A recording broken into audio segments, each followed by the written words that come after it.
ચંદ્રગ્રહણનો મહિમા સાહેબના મુખેથી આપણે બધા સમજીશું અને એની રેમેડી. ચંદ્ર એટલે મનનો કારક છે, પાણીનો પણ કારક છે. તમને ખબર હશે કે અમાસ હોય એટલે પાણીમાં ઓટ આવે અને પૂનમ આવે એટલે ભરતી આવે, બરાબર ને? તો ચંદ્ર એ જે મનનો કારક છે, પાણી જેમ ચંચલ છે, મન પણ ચંચલ છે.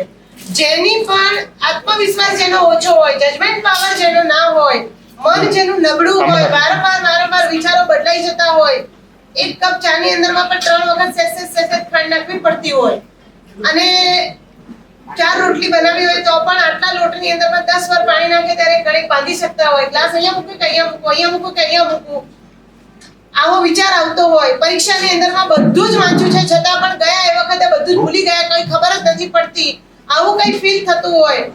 આંખો જેની નબળી હોય, તો આવા બધા સંજોગોની અંદરમાં ચંદ્રની ઉપાસના કરવી જોઈએ. પછી જેમને મોતીનો ધંધો હોય, દૂધનો ધંધો હોય, સફેદ વસ્તુનો ધંધો હોય, લિક્વિડનો ધંધો હોય, તો એને પણ ચંદ્રની ઉપાસના કરવી જોઈએ. અને ચંદ્ર જેનો નબળો હોય એને આત્મવિશ્વાસ નથી હોતો, પણ ચંદ્રને સબળો કરવા માટે, ચંદ્રની ઉપાસના માટે ઓમ રીમ શ્રી ચંદ્રપ્રભુ સ્વામીને ચંદ્રાય નમઃ. બીજા નંબરમાં ઓમ રીમ નમો અરિહંતાણમ. પછી સફેદ વસ્તુનું દાન આપી શકાય.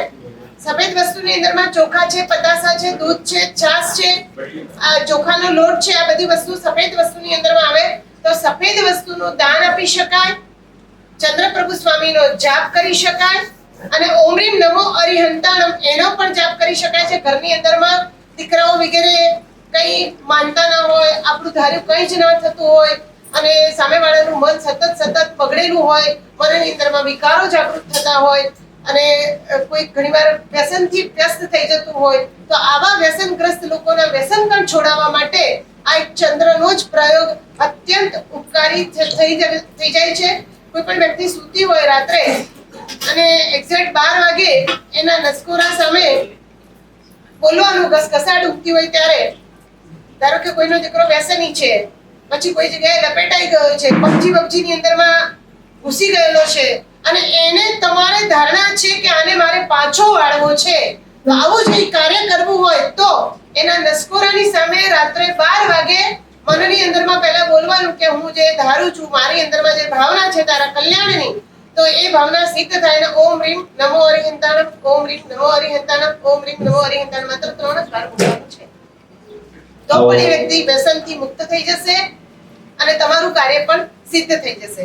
પરંતુ માત્ર એટલું વિચારવાનું કે આ શ્રેયસકારી કાર્ય માટે કામ કરવાનું છે, એ વસ્તુને ધ્યાનમાં રાખવાની છે કે આપણું કામ શ્રેયસકારી હોવું જોઈએ.